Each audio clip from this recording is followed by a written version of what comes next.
of the Academy for Jewish Religion, California, which is a graduate school training rabbis, cantors, and chaplains. And our chidush is we're trans-denominational. We accept people from a wide variety of backgrounds, and our graduates work in all the major synagogues in Los Angeles and in many places around the world.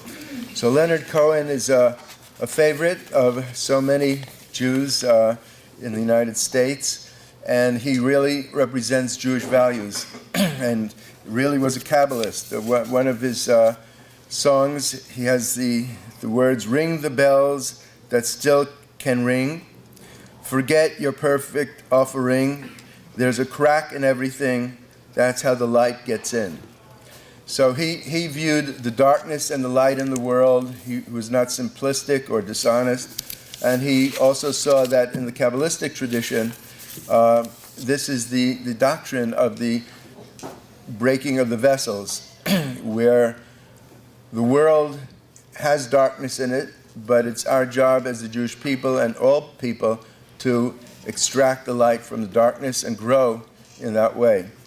He was a person of great humility. When you read about him, he always speaks about the nervousness he had before a concert. As a matter of fact, he absented himself from performing at times when he wasn't getting it quite right. He had that inner integrity. He wanted to do something exact. He was a perfectionist, and it made him anxious at times, but he had the integrity to actually pull himself off stage because he didn't want to shortchange the people, nor did he want to perform in a way that didn't meet his standards.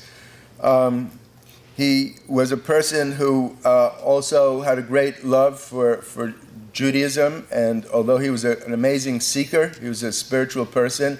You read his biography, he lived with many different gurus and many different religions, but he realized the universality of the spirit, and that is love and justice, and he was a person who embodied that his whole life. He went to Israel several times giving concerts, and his last concert, he wanted to dedicate all the money to the peace movement between Palestinians and Jews, to support all those institutions that were working in that area. His heart and his vision was a universal vision. The Kabbalistic part of him resonates with me. The fact that in order for us to be whole, we have to recognize our shadow, the darkness, and not hide from it, but realize that God created the world in that way for our growth. There's a famous saying in the Talmud, and I'll end with this: what is the most important verse in the whole Torah? So Rabbi Akiva says, "V'ahavta l'recha kamocha," love your neighbor as yourself. Ben Azai says there's a verse even greater than this, Zeh Sefer Toldot Adam. This is the book of the creation of all humanity. The rabbis debated it, as good Jews do, and they came to the conclusion that the latter statement was even more important. V'ahavta l'recha kamocha relates to likeness, loving your neighbor, loving your fellow Jew.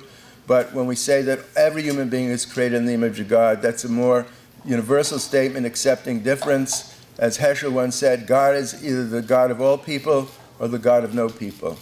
But I want to point out one thing about that in terms of darkness.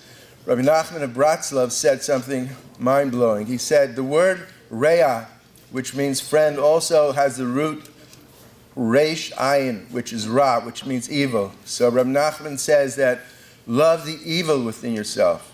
Love the evil within yourself. If we repress the evil and become simple people as if we're light and everyone else is dark, and we project our anger toward the darkness, this is a source of all conflict in the world. Only if we accept the darkness within ourselves can we have the humility and the empathy to relate to other people who are imperfect as well.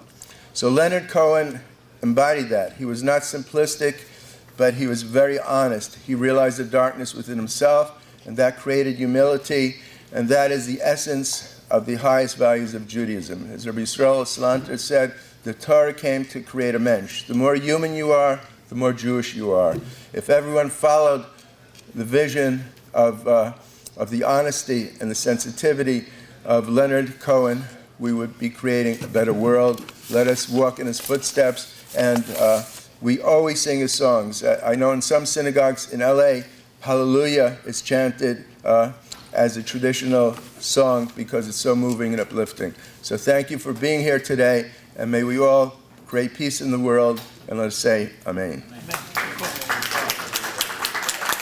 תודה רבה.